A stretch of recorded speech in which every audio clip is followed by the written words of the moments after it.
Hello, wonderful world. It's Jennifer here at Eureka Astrology and Healing, and today I am introducing you to catnip to empower you, to spark your imagination, to get out there and be with the plants. I like to introduce people to the baby plants, as I like to call them, because if you want to forage and make your own medicine, you first have to know the plant and be able to ID the plant to be safe. And so don't use this guide as the only way to ID the plant, but it's a little bit of a introduction. I'll be doing 2 other videos more on medicinal uses and showing different life cycles of it so that you can fully ID it. But when you see it as a baby, as I say, you really get to know it. You also get to really know where it lives. And so first and foremost, it likes to live in partial shade here in Wisconsin. That may not be true for where it grows throughout the world. It grows in many different countries, Europe, Asia, the Mediterranean, Africa.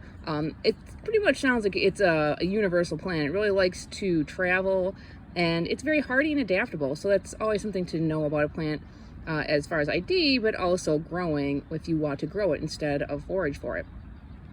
It's in the mint family. So mint family plants, often you can tell a mint plant, the stalk is square. It's kind of hard to see here because it's so tiny, but here we have the stalk from last year growing out of it.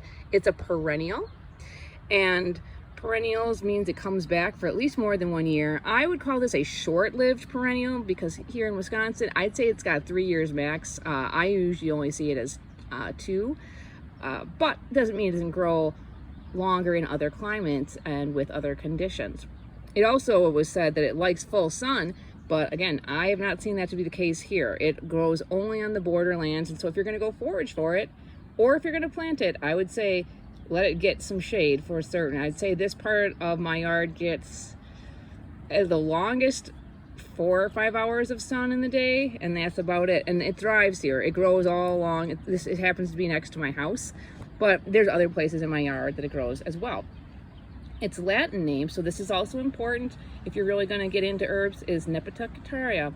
And I like to look into what does the Latin name mean for the plant. Sometimes it means nothing.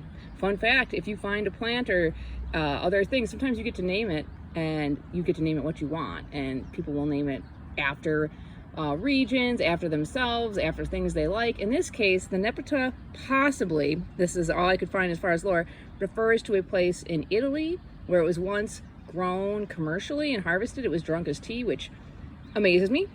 It's pretty bitter, and I mean, I could use it medicinally as a tea, but beyond that, it's kind of pretty intense taste if you ever smelled catnip. The cataria refers to cats, and so as far as a little bit of lore with that, people have been using it for cats for a long time, and actually it works on lions and other cats, and it's just not the domestic cats that we're used to. Also, it does not work on 1/3 of cats. They don't have the gene. It's an actual gene that makes them like that. And what makes them like it is the smell. And so if you rub it, you will definitely smell it. It's pretty minty and it's pretty intense. And it's said that if you transplant the plant or make a cutting of the plant, cats will attack the plant. They won't attack a plant if you start it by seed. It is easily propagated by seed, so that's nice to know if you want to grow it as well, and you can make cuttings of it to grow it as well. It does have a lookalike that is not toxic, lemon balm, a friend to it. It's also in the mint family. They're cousins, and they look very similar. They have the same scalped edges. It has the same opposite pattern of growing leaves. Like you see, there's 2 here and 2 here. They call it opposite alternate. And so they look very much similar in their early stages, but you just crush a leaf of this and you will smell that minty smell, and lemon balm smells much more lemony, much more fresh. Also, as they get older, catnip has more of a bluish gray and is very soft and fuzzy, so catnip is soft and fuzzy, pardon me. The lemon balm is scratchy. Even though they look very similar, you can almost see the fuzz if you get in there on it like that. Lemon balm doesn't have that fuzz. This catnip does. But like I said, if you're really in doubt, just smell it, and you will definitely know. let's see, what other fun facts about it? I'm going to talk more about the medicinal uses later. I think that's kind of important. One of the things I did a year of journaling on it actually, and intuiting, and the reason I'm filming this one is right next to it, hard to see, it's very bright, is a young motherwort. They're side by side, and we're going to get into the medicinal facts later, but what I found is that catnip likes to grow next to motherwort. They like the same conditions. What I intuited on though is that catnip is often used for medicinally for children, and like I said, we'll talk about it later, and motherwort is used for the mother. And I find it a little bit enchanting that they grow side by side.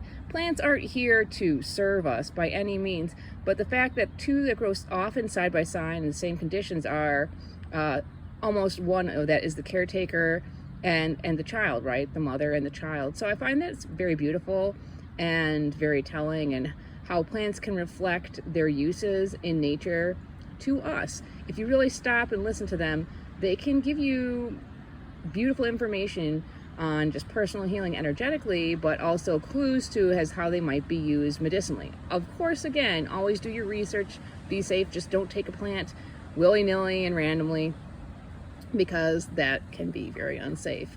And I think I'm going to leave you with that, just thinking about promoting you to get out there, start exploring things, and we'll show you the plant 2 more times so you can see its growth and change, and then we'll talk about its medicinal uses more and properties and how to use it in different preparations. And ciao for now. Jennifer at Eureka Astrology and Healing. Have a blessed day.